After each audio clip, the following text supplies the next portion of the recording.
Assalamualaikum warahmatullahi wabarakatuh. Kami dari kelompok 3 akan memaparkan resepsi yang telah kami buat mengenai topik golongan alkali tanah.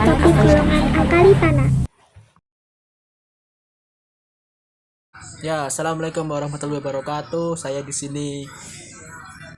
Haji Akbar Estungkoro di sini akan menjelaskan tentang alkali tanah untuk PEK 2 hingga 8. Ya, ada 8. Ya, langsung aja, guys. Nah, apa itu alkali tanah? Alkali tanah adalah termasuk unsur blok S dengan elektron terluar yaitu Ns kuadrat. Pada unsur golongan alkali tanah ini akan melepaskan 2 elektron sehingga terbentuk ion yang bermuatan 2 positif seperti golongan 1A. Kereaktifan unsur alkali tanah berubah sesuai kenaikan nomor atomnya. Oke, nice. Langsung aja, guys. Ya, jenis-jenis logam alkali tanah yaitu ada 6 ya, guys ya. Berium Be, magnesium Mg, kalsium Ca, strontium Sr, barium Br, dan radium Ra. Dan logam golongan 2 ini disebut alkali tanah karena pada umumnya banyak ditemukan di nyawa tidak larut ataupun berupa batuan dan mineral. Nah, ini untuk gambarnya saya zoom. Ini hanya gambaran kecil saja. Untuk selanjutnya akan diterangkan oleh teman-teman saya di PEK bawahnya. Selanjutnya maksudnya. Oke. Ya, langsung aja, guys. Nah, untuk ini gambar berilium.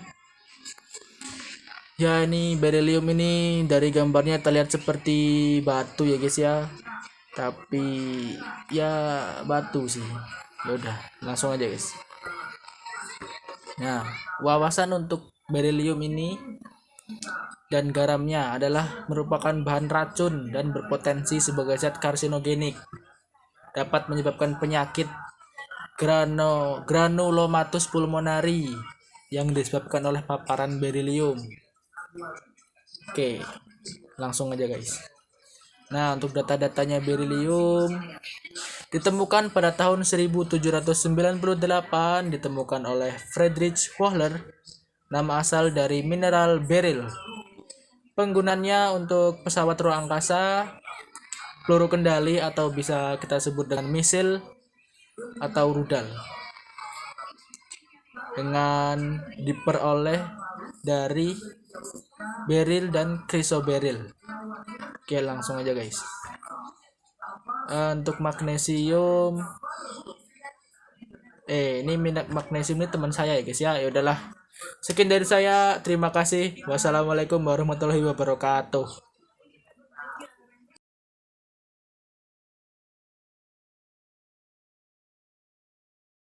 Baik, saya akan mempresentasikan hal mengenai magnesium. Magnesium adalah unsur kimia dalam tabel periodik yang memiliki simbol Mg dan nomor atom 12 serta berat atom 2431. Magnesium adalah elemen terbanyak ke-8 yang membentuk 2% berat kulit bumi, serta merupakan unsur terlarut ketiga terbanyak pada air laut. Logam alkali tanah ini terutama digunakan sebagai zat campuran untuk membuat campuran aluminium magnesium yang sering disebut magnesium atau magnesium. Magnesium total penemuannya pada tahun 1808 ditemukan oleh Sir Humphrey Davy. Nama asalnya magnesia itu dari sebuah kota. Penggunaannya untuk pesawat dan rudal diperolehnya dari air laut.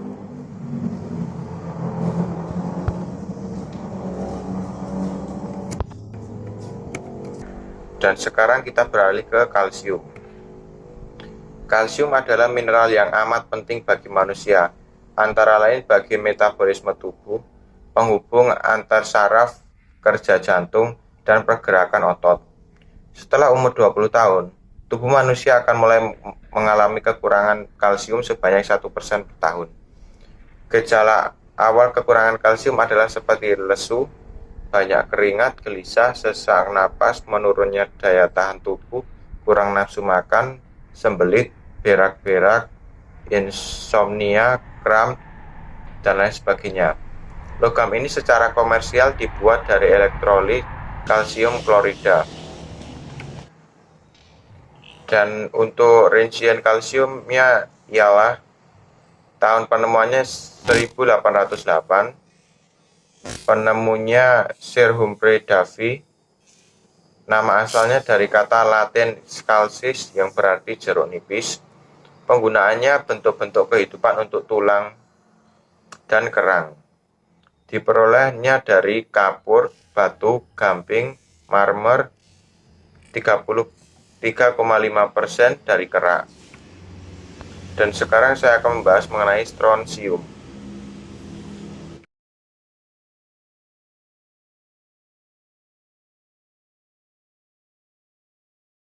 Strontium adalah suatu unsur kimia dalam tabel periodik yang memiliki lambang Sr dan nomor atom 38. Sebagai salah satu anggota dari golongan logam alkali tanah, strontium adalah unsur perak putih atau kuning metalik yang sangat reaktif. Logam ini berubah warna menjadi kuning ketika berbaur dengan udara dan terjadi pada calcite dan strontianite. Unsur ini pertama kali ditemukan oleh Adair Crawford, seorang kimiawan Irlandia yang saat itu mempelajari witherite mineral pada tahun 1790 di Strontian di kota Skotlandia. Strontium sering digunakan sebagai bahan tambahan pada suar dan kembang api.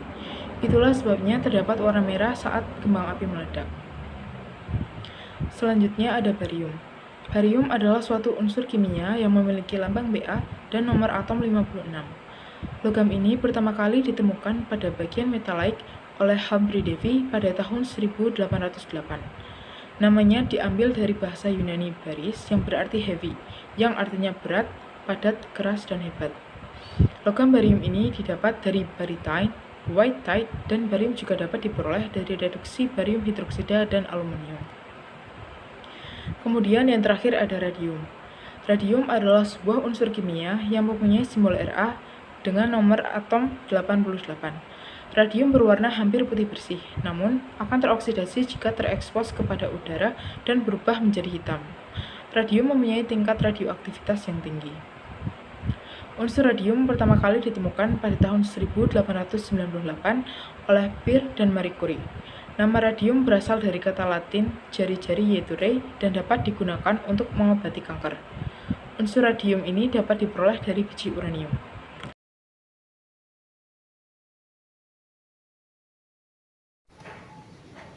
Sifat fisik dan kimia logam alkali tanah terdiri dari He, Mg, Ca, Sr, Ba, dan Ba. Dapat dilihat dari gambar berikut. Penambahan jari-jari menyebabkan turunnya energi pengionan dan keelektronegatifan. Potensial elektrode juga meningkat dari kalsium ke barium.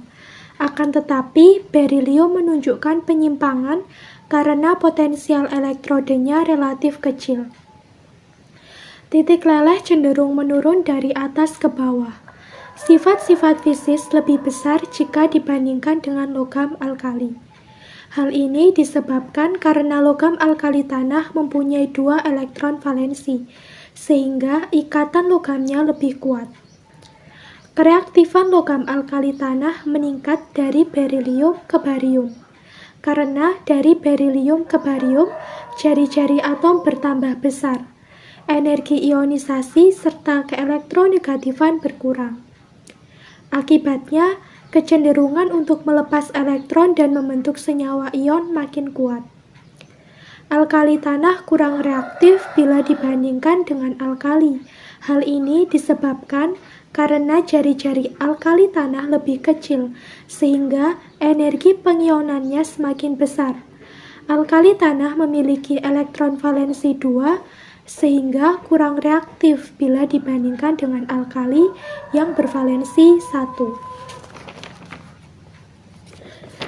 Proses reaksi logam alkali tanah bisa dengan 6 cara, yaitu dengan oksigen, dengan hidrogen, dengan nitrogen, dengan air, dengan asam, yang masing-masing melakukan reaksi.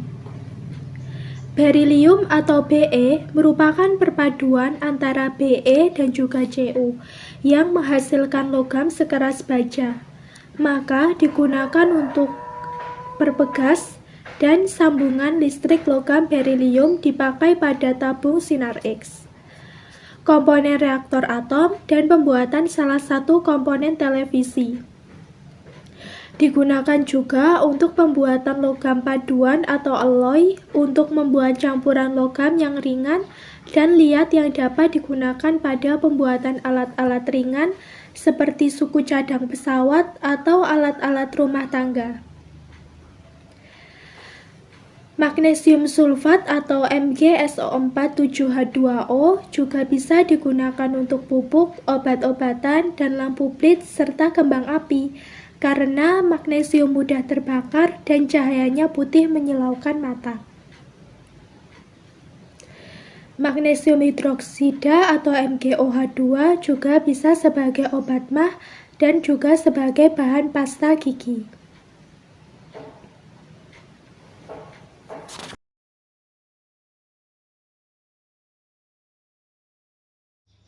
Di sini saya akan menjelaskan mulai dari kalsium atau Ca. CaO dan CaOH2 digunakan dalam industri baja, sedangkan CaSO4 sebagai bahan semen. Gips atau CaSO4 2H2O digunakan dalam bidang kesehatan untuk penderita patah tulang dan untuk cetakan gigi. Kalsium karbonat CaCO3 sebagai bahan obat atau antasid dan bahan pengisi dan pelapis kertas. Sedangkan kalsium dihidrogen fosfat CaH2PO42 digunakan sebagai bahan pupuk CaOCl sebagai disinfektan. Kalsium hidroksida CaOH2 digunakan dalam pembuatan basa lain sebagai serbuk pemutih dalam pemurnian gula dan kapur dinding. Kalsium klorida atau CaCl2 sebagai pelebur es di jalan raya pada musim dingin dan untuk menurunkan titik beku pada mesin pendingin. Selanjutnya ada strontium atau Sr dan barium atau Ba. Senyawa thorium dan barium digunakan untuk pembuatan kembang api karena memberi warna nyala yang bagus dan menarik. Sr memiliki warna nyala merah tua dan Ba memiliki warna nyala hijau tua. Barium sulfat atau BaSO4 untuk pembuatan foto sinar X pada perut. Berikut ada diagram alir proses pembuatan magnesium dari lelehan magnesium klorida atau MgCl2.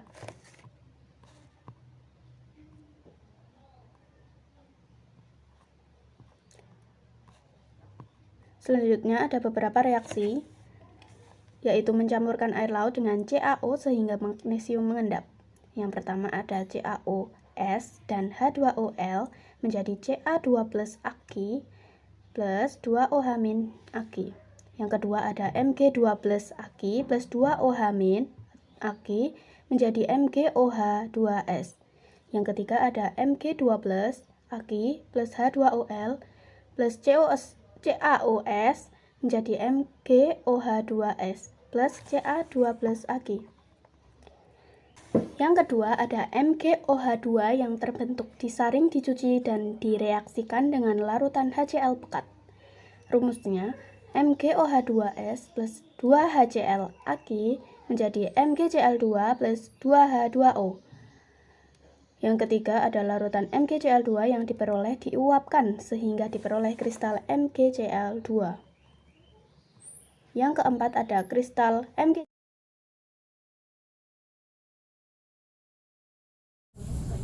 Berikut ini merupakan skema alat elektrolisis dari Norsk Hydro.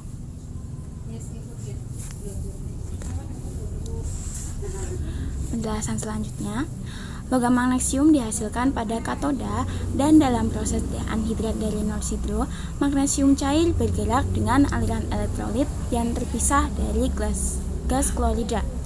Proses ini mendorong logam magnesium air berkumpul pada sebuah bilik dan kemudian magnesium cair mengapung pada permukaan.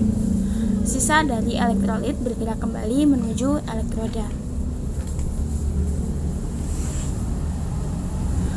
Gas klorida dihasilkan pada anoda dan gelembung-gelembung gas menuju permukaan, mendorong cairan elektrolit untuk membentuk aliran. Gas klorida itu kemudian disedot keluar menuju penampungan gas klorida untuk kemudian dapat digunakan kembali dalam proses klorisasi. Kesimpulannya dalam presentasi ini adalah titik leleh dan titik didih lebih tinggi, lebih keras, lebih kuat, dan lebih padat. Hal ini dikarenakan terdapat dua delokalisasi elektron per ion dalam kristal yang memberikan gaya elektronik lebih besar dengan muatan ion M2+ yang lebih tinggi. Kesimpulan yang kedua, sifat kimia sangat mirip, misalnya dalam pembentukan senyawa ionik, tetapi berbeda dalam rumus dan reaktivitas lebih rendah karena energi ionisasi atau IE pertama lebih tinggi, dan terdapatnya energi ionisasi kedua membentuk ion M2+ yang stabil. Kesimpulan yang ketiga, bilangan oksidasi senyawa selalu +2 di dalam senyawa atau +2. Kesimpulan yang keempat, pada umumnya makin ke bawah dalam satu golongan nomor atom cenderung makin meningkat. Kesimpulan yang kelima, energi ionisasi pertama atau kedua menurun. Penyebabnya karena jari-jari atom makin besar akibat adanya ekstrakulit yang terisi. Elektron terluar sangat jauh dari inti sehingga tertarik lemah oleh inti, sehingga lebih sedikit energi yang diperlukan untuk melepaskannya. Jari-jari atom atau ionik meningkat. 1. Disebabkan adanya kulit yang lebih banyak. 2. Jari-jari golongan 2 lebih kecil daripada golongan 1 karena tarikan elektron dengan jumlah kulit yang sama. Biasanya jari-jari ion golongan 2M2+ lebih kecil daripada golongan 1M+ pada periode yang sama karena muatan inti meningkat. Itu tadi merupakan pemaparan kami mengenai topik golongan alkali tanah. Semoga dapat dipahami dan topik saran kami terima dengan terbuka. Apabila ada tutur kata kurang berkenan, kami minta maaf. Terima kasih. Wassalamualaikum warahmatullahi wabarakatuh.